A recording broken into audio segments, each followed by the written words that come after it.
Estaremos juntos até 2h30 da tarde, tá? Quero a sua companhia nesse feriado gostoso.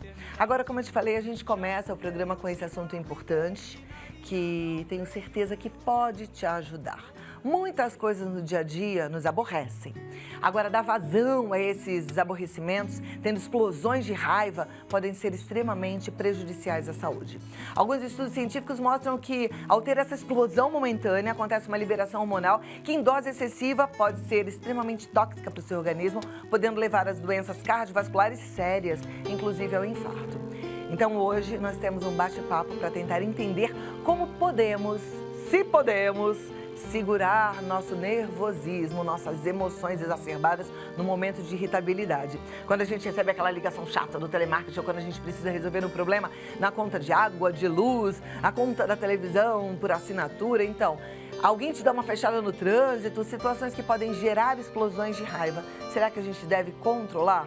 Vamos tentar aprender com ele, que entende muito sobre esse e outros assuntos ligados à neuropsicologia. Ele tem certificação em diagnóstico e gestão do estresse e resiliência pela Harvard Medical School nos Estados Unidos e coopera sempre com a gente. Vem cá, Armando. Armando Ribeiro, seja muito bem-vindo. Que alegria. Vamos sentar aqui para a gente bater esse papo importante, né? Um papo bem sério.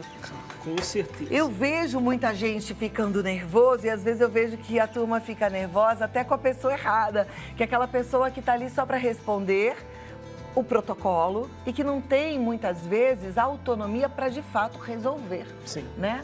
Eu acho que o mais importante da gente explicar e conversar com os nossos amigos de casa é que a gente acha que o que provoca essa explosão de raiva vem de fora, mas, na verdade, é algo mais complexo. É a soma do que acontece fora, né, das situações de estímulo, mas, principalmente, como a nossa mente interpreta e dá significado a essas situações. Então, geralmente, quem vive, né, em explosões de raiva tem gatilhos mentais e emocionais que traduz qualquer situação de maior ameaça ou de maior dificuldade como algo assim pessoal. Então, por exemplo, a atendente, a situação do trânsito, né, a situação numa festa, né, que devia ser motivo de alegria, é traduzido por essa mente que ela escolhe caminhos de interpretação, caminhos de significado que levam sempre assim, olha, é algo pessoal que vai gerar um prejuízo, uma ameaça à sua integridade física. E normalmente o nosso corpo ele reage a essas situações construídas na nossa própria mente. Como se a gente estivesse em perigo, né? Sim. Então, mais do que evitar essas situações, viver no mundo é estar o tempo todo sendo desafiado. Mais do que evitar essas situações que a gente não tem controle, é aprender a modificar essa armadilha mental, mudar a nossa mente para ver sempre a situação como uma situação de desafio positivo e não como uma situação que vai exterminar ou vai dificultar a sua vida pessoalmente, porque geralmente quem vive explodindo de raiva, ele toma tudo como pessoal, né? Então ele não vê que é uma dificuldade de falta de treinamento da empresa, né? Dos funcionários, é uma situação da cidade que precisa de fazer melhorias, ele toma sempre como algo pessoal. E quem sofre explosão de raiva, ele não só coloca em perigo as pessoas ao seu redor, ele coloca em perigo a sua própria saúde física e emocional, porque esses hormônios, eles vão dinamitando, eles vão estragando órgãos, eles vão estragando processos fisiológicos, levando, sim, né, a um maior risco de infarto, de acidente vascular cerebral, né, e de doenças emocionais graves também, como quadros de depressão, de pânico. Então é importante a gente tomar consciência para modificar. Tá, agora, então vamos lá. Tomamos consciência, eu acho que a primeira consciência é: eu tenho um ataque explosivo, eu realmente perco as estribeiras, na hora eu não me seguro, tenho pavio curto. Gente que tem um pavio curto, mas depois uma explosão gigante, né? O pavio tem vontade de quebrar tudo. E muitas vezes a própria pessoa não consegue reconhecer que, assim, ela tem pouquíssima tolerância a qualquer dificuldade que se apresenta. Como é que a gente muda isso? Então, primeiro tomar consciência de que ela está se exaltando em qualquer situação ou de forma rotineira. Tá. Isso é muito importante, a ajuda da família. Muitas vezes quem sofre calado, né, é o filho, é a esposa, é o marido, que vem essa situação se repetindo. Então, tomar consciência, olha, está demais. Segundo passo, perceber que é uma reação natural do nosso organismo, né, tanto que eu trouxe o cérebro aqui para mostrar que essa descarga de hormônios, como o cortisol, a adrenalina, eles são iniciados nessas regiões profundas do cérebro, chamado de hipotálamo, de hipófise, que são áreas primitivas e responsáveis pelo quê? Pela nossa reação emocional aguda.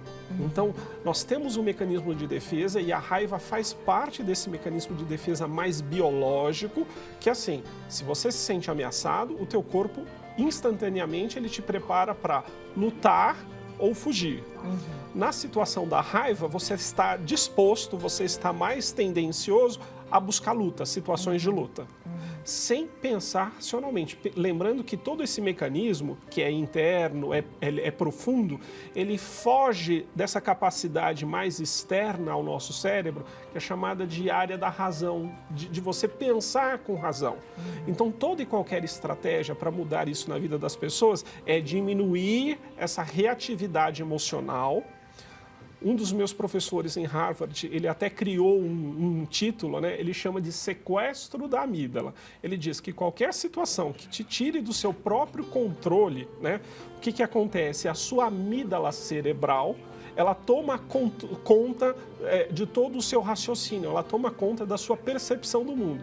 E você passa a reagir ao mundo e não a agir com as pessoas, com as situações de dificuldade.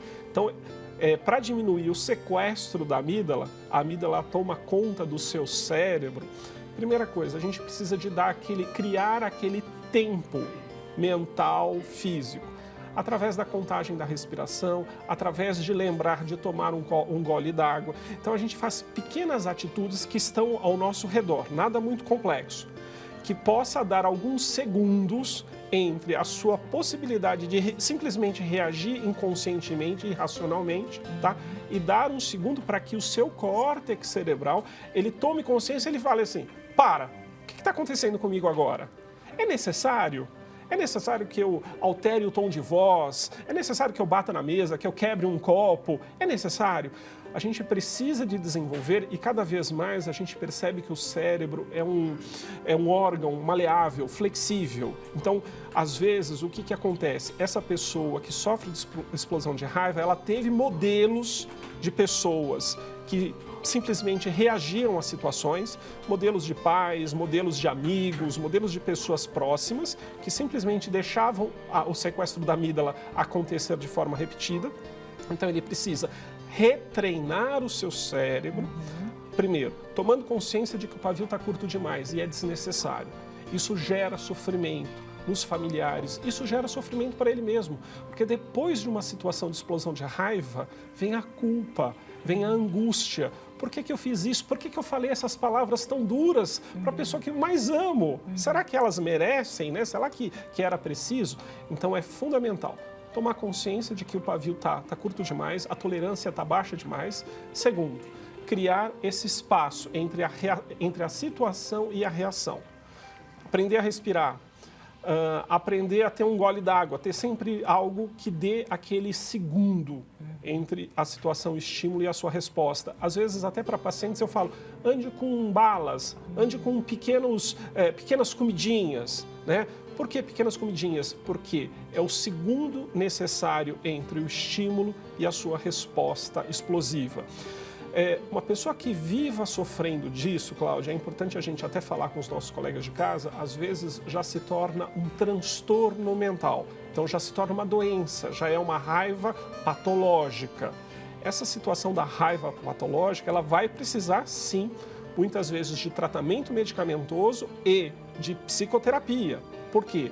Vai precisar de identificar quais são as origens dessa raiva, né, dessa explosão de raiva lá na sua vida, tá? Para poder ressignificar, modificar essa relação de estímulos e de respostas, que estão totalmente desadaptativos e que geram um profundo sofrimento. Muitas vezes eu vejo no consultório situações assim dos filhos de um pai ou de uma mãe que sofrem, né, de ataques de fúria. Então, assim, o estrago emocional é enorme. E muitas vezes o que a pessoa gostaria era simplesmente de falar assim, olha, eu não gostei, eu prefiro de uma outra coisa. Só que ele não tem essa resposta mais racional, mais serena. Ele perde, ou ele nunca adquiriu, a capacidade de ser mais sereno, de ser mais tranquilo, do tipo, não está ao meu gosto, mas tudo bem, eu dou uma chance para provar algo diferente. E eu digo que nós brasileiros, nesse nosso cenário de muitas vezes um ambiente social mais agressivo, menos tolerante, estamos todos estimulados aí a responder sem pensar. E aí é que mora o perigo, né? Porque você falou que nesse responder sem pensar vem a fúria, vem a raiva e vem o coração que fica acelerado por conta dessa descarga hormonal. O coração, ele é um dos principais indicadores. O conhecimento antigo, não só religioso, mas filosófico, e até Hipócrates, o pai da medicina, já faziam relatos, né, de quanto o coração ele sofre, ele é responsível aos nossos estados emocionais. Então, é um dos órgãos de choque. Muitas pessoas, aí temos descrição na literatura médica, de pessoas, depois de um ataque de fúria, irem correndo para os serviços de pronto atendimento, de pronto-socorro. Por quê? Porque o corpo, ele padece, o corpo adoece. Essa descarga de cortisol, de adrenalina, leva a um funcionamento que o corpo entende assim, olha, você está em extremo perigo, é vida ou morte. E às vezes a situação é uma situação tão superficial, não é importante, só que a violência da produção desses hormônios é grande e muitas pessoas, são casos descritos na medicina, de pessoas que vêm a falecer por não aprenderem a controlar essa resposta mais biológica. Muito interessante isso tudo que o Armando está falando, porque eu fico pensando assim, eu já ouvi alguns casos, talvez você tenha ouvido a pessoa falar assim, fulano de tal se aborreceu, ou cicrano aborreceu fulano e ele teve um infarto. Na verdade, a gente tem que entender que a responsabilidade é nossa em relação às nossas emoções, né? Porque ele falou uma coisa muito interessante. A gente tem muita tendência de achar que tudo é com a gente. E, na verdade, se você conseguir separar e falar, isso é um problema dele, essa agressividade dele é dele, eu não vou tomar isso pra mim. Eu acho que é mais ou menos esse caminho. Mas é possível a gente fazer isso mesmo? É possível, é desejável. E eu digo que hoje a gente vive uma revolução na escola, na educação. Cada vez mais escolas começam a inserir nas suas grades educação socioemocional. O que significa? Que além de ensinar matemática e língua portuguesa e ciências para as nossas crianças, muitas escolas tomam contato que é preciso, desde a infância, ensinar as nossas crianças a lidar com as emoções. Emoção tem que ser matéria escolar. Por quê? Porque se a gente não oferece para essa criança a possibilidade de tomar contato com a raiva, com a tristeza, com a alegria, com a frustração, ela perde a oportunidade de lidar e de gerenciar essas emoções naturais da vida. Então, o que a gente quer? A gente quer bons médicos, a gente quer bons engenheiros, bons advogados, bons jornalistas, mas principalmente pessoas que saibam gerenciar as suas emoções, porque o grande problema do ambiente de trabalho atual não é você não saber escrever uma peça da justiça, é você não saber lidar com a equipe de trabalho, é você não sobreviver, não ter, por exemplo, a educação ou a empatia necessária para se colocar no lugar do outro num momento de dificuldade. Quantas pessoas vêm trabalhar ao nosso redor e estão destruídas por dentro, estão passando por doenças familiares, estão passando por decepções amorosas, e a gente enxerga aquelas pessoas apenas como funcionários que devem responder de forma automática porque ele está sendo pago para isso. Isso a gente quer virar página. Isso tem que ser deixado para o mundo que já passou. O que a gente quer? Que as pessoas sejam ótimos profissionais, mas principalmente pessoas emocionalmente equilibradas. Não é à toa que se bate tanto no martelo da inteligência emocional. o que falta para os nossos médicos, advogados, engenheiros, psicólogos, artistas, professores, não é mais ciência, não é mais matemática, não é mais língua portuguesa, é mais saber conviver em uma sociedade complexa. Fantástico. Agora eu penso assim, né? A gente não pode delegar esse papel para a escola, né? Delegar esse papel para um profissional, a gente tem que fazer a nossa parte. E eu sei que tem muita gente mais madura e que já viveu muitas coisas na vida, que está assistindo ao programa agora, e eu sempre penso assim, a Bíblia fala que os mais novos aprendem com os mais velhos, mas muita gente saindo do seu papel de educador. Então não é necessário ser um professor para ajudar a sua família, ajudar os seus filhos, os seus netos, os seus bisnetos talvez a lidarem melhor com as emoções, né? E eu acho que é o exemplo. Muito vô, muita avó perdendo as estribeiras por aí, na hora de resolver uma questão, podendo ser um exemplo positivo, né? Sim, e o exemplo positivo, eu acho que é bacana que a gente frisa que, assim, não é só a emoção positiva. O avô, a avó, o pai e a mãe, que também conseguem compartilhar com o seu filho, estou decepcionado, estou triste, tive uma dificuldade no trabalho, porque às vezes a gente constrói aquele mundo cor-de-rosa, né? Chamado de família doriana, que não existe, onde tudo é muito perfeito. E, na verdade, os nossos filhos precisam de ver as dificuldades. Sim. E como os seus pais, os seus avós lidaram, como que eles resolveram, reagiram. Né? Então, assim, um momento de raiva pode ser uma grande oportunidade para que aquela família, para que aquele casal, para que aquela relação pai e filho, pai e filha, possam parar para pensar, o que está acontecendo de errado? Por que eu estou com pavio, a minha tolerância é tão curta? Por que eu estou deixando um momento de alegria como hoje, né, se transformar num momento de dissabor, num momento de frustração, de mágoa, de ressentimento? Eu falo sempre para os meus pacientes, a gente pode cair, mas a gente não pode entregar os pontos. Toda experiência negativa, ela pode ser convertida, ela pode ser transformada numa experiência de vida construtiva, positiva. Muitos pacientes chegam nos consultórios extremamente assim desesperançados, porque eles falam, eu errei de novo, eu perdi a cabeça. Mas o que a gente pode fazer de diferente dessa vez? Por exemplo, você pediu desculpa? Aí ele fala assim, não. Então, às vezes, esse simples ato de que você perdeu a cabeça e isso não é legal, mas dá para mudar a forma de você lidar, de você reagir ao fato de ter perdido a cabeça. Você pediu desculpa para as pessoas que foram magoadas com aquela sua explosão. Então, a gente muda essa chave e a gente percebe que toda essa maquinaria cerebral, ela começa a funcionar e a reagir diferentemente. Então, esse paciente que hoje ele perde a cabeça, mas que ele tem ele respira e ele pede desculpa, e é uma desculpa sincera, tá? Não é aquela desculpa da boca para fora. Olha, realmente eu errei. Ele troca a culpa, que não leva a lugar nenhum, pela possibilidade de começar a tomar aqueles segundos necessários de falar assim, peraí, eu não preciso de tomar esse mesmo caminho. Toda vez que a gente desliga o sequestro do sistema límbico, né, o sequestro da amígdala, pela atividade, pela reflexão, a gente faz com que o combustível de uma explosão de raiva, ele seja desativado. E eu digo que isso, para nós adultos, para as nossas famílias e para a nossa sociedade, é urgente. A gente precisa de ter treinamentos, como você bem colocou. A escola precisa de dar essa lição, mas isso em casa é fundamental. Em casa não é só para estar assistindo o jogo, não é só para estar vendo as plantas. Em casa também são momentos da gente contar histórias. As famílias perdem oportunidades de compartilhar histórias. E o que fazia no passado, que hoje, diferentemente, a gente não tem tempo, porque cada um está lá no seu aparelhinho, né?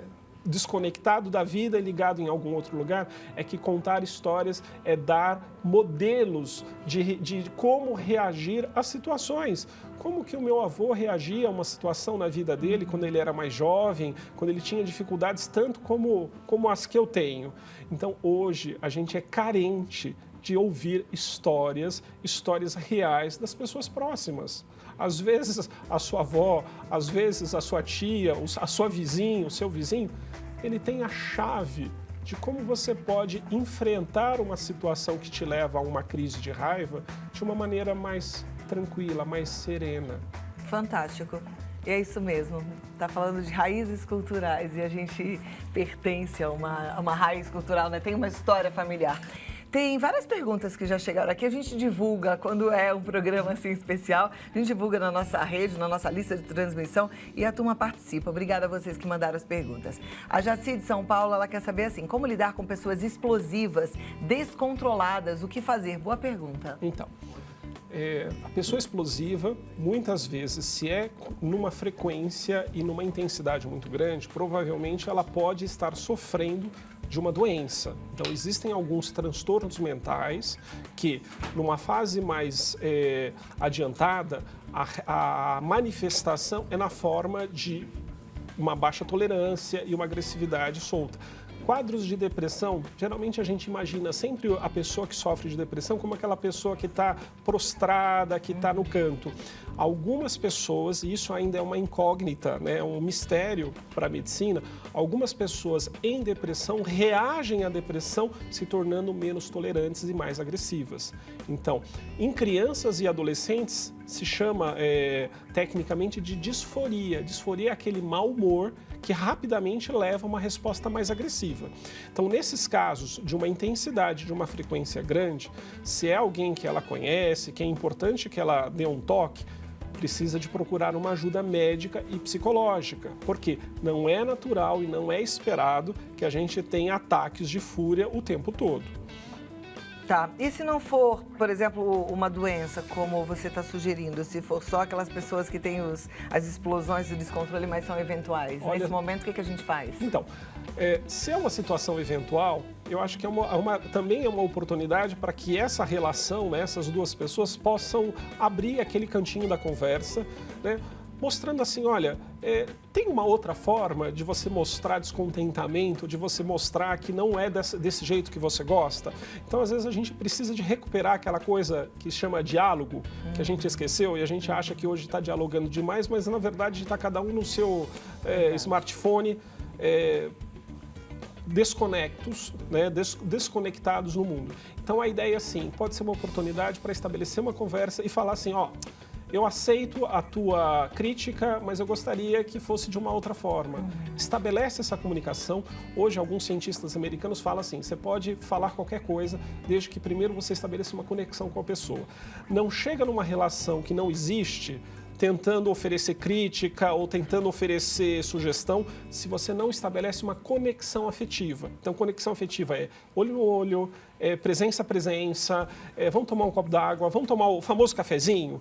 Esse cafezinho é precioso porque dá aquele tempo necessário para que a gente desligue esse funcionamento mental. Muito bom.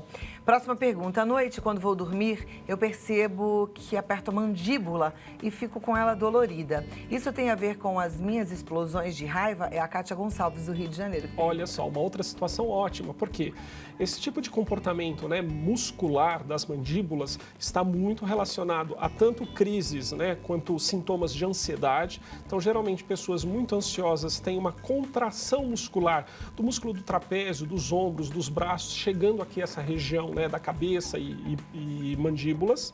Isso está relacionado à ansiedade, então são pessoas que precisam de aprender a lidar, a gerenciar a ansiedade, e uma das manifestações da ansiedade também pode ser crises de fúria. Então, muitas vezes, como uma forma de você buscar alívio daquela sua tensão, daquela angústia que você não sabe de onde vem, explodindo. E é uma forma extremamente desastrosa. Perfeito. E aí, em relação à mandíbula, eu vou te falar, hein? É bom cuidar. Tem umas plaquinhas que a gente pode usar, principalmente para dormir, para dar uma aliviadinha aqui, porque depois isso vira um problema. Eu já precisei operar a minha, por isso que eu tô falando.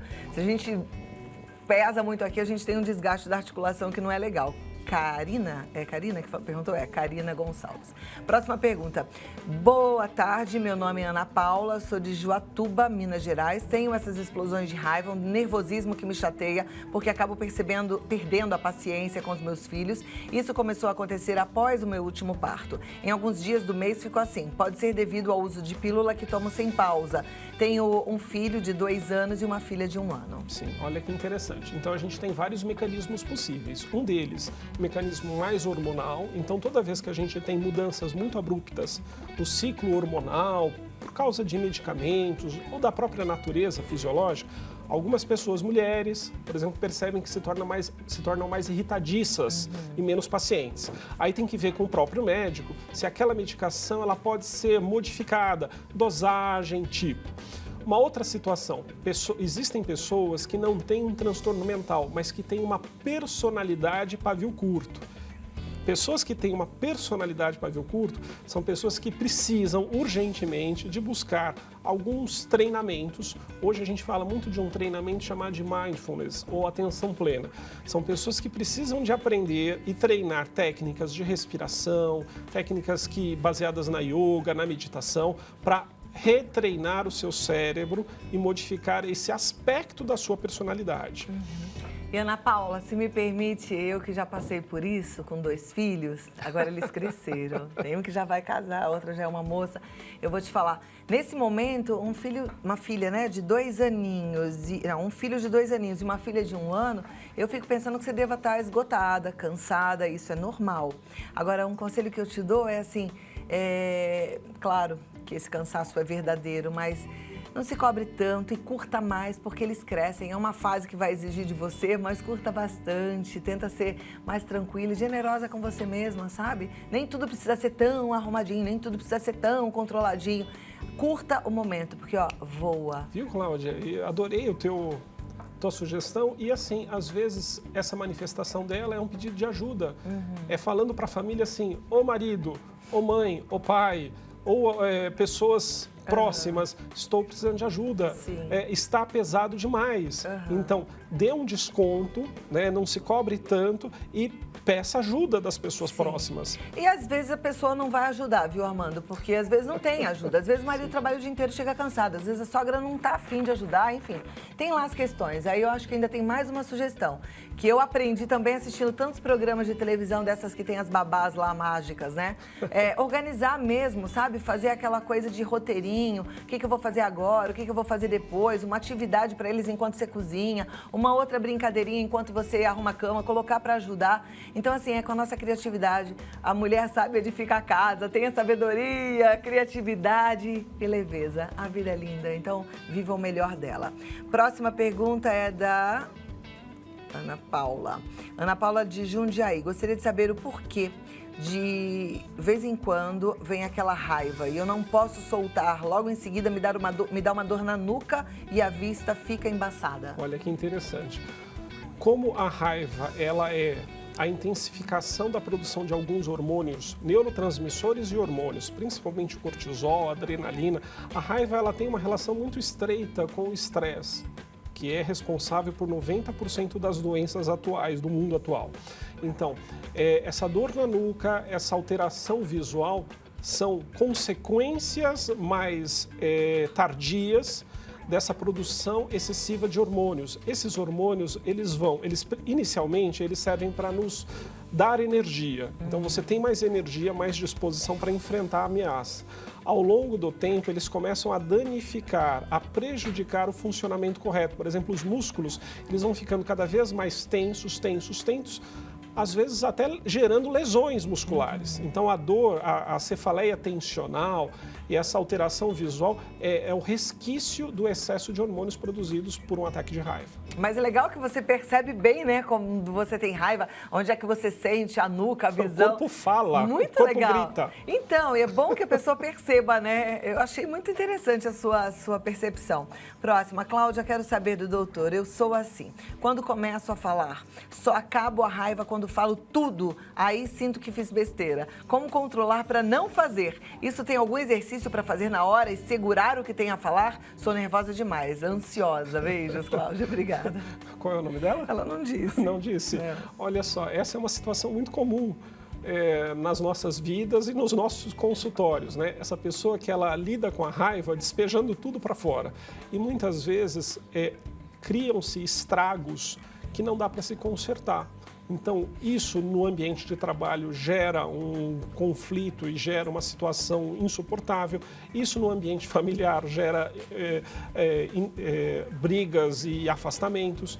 Então, o que ela precisa? Se ela já se reconhece a ponto de perceber que ela faz uma descarga de raiva, para o meio ambiente, ela precisa de buscar uma ajuda a ponto de que ela modifique essa reação cerebral dela. Isso é uma reação cerebral. Então, assim, ela faz com uma intensidade e parece que foi o jeito que ela descobriu, né? Naturalmente, ela sempre fez desse jeito. Então, ela é uma candidata muito boa a uma psicoterapia para que ela tenha um momento e tenha um espaço próprio onde falar dessas coisas seja protegido e que não danifique as suas relações afetivas fora de um consultório. Com o tempo, a gente modifica esse padrão cerebral. Mas assim, não tem nada caseiro que eu diria para ela que funcionaria, já que é um padrão comportamental estabelecido. Perfeito. Aliás, é um padrão não só contigo que acontece, mas com muita gente. Tem até música que fala na hora da raiva. Você lembra, Celeste? Essa música que fala na hora da raiva. Tem uma música assim, né? Eu não lembro qual é, mas você deve estar lembrando aí em casa. Bom, Armando Ribeiro, querido, deixa eu te passar o site dele, é armandoribeiro.blogspot.com. No Face é Prof. Armando Ribeiro, no Instagram Armando Ribeiro RNN. Isso. E tem lá o Twitter, Armando_Ribeiro. Segue, acompanha, porque ele faz trabalhos maravilhosos, traz sempre muitas novidades pra gente. E não deixa a alegria cair. Mantenha a raiva para longe, né? Claro. Curta os momentos. É bom ficar com essa energia alta, né? Com alegria. Sim. Encher o coração de alegria. Ótimo Coloca brilho no carnaval. olhar. Para você também. Se cuidem. Todos. Obrigada, doutor. Até a próxima, carnaval. viu? Tô te Com esperando. certeza. Obrigada.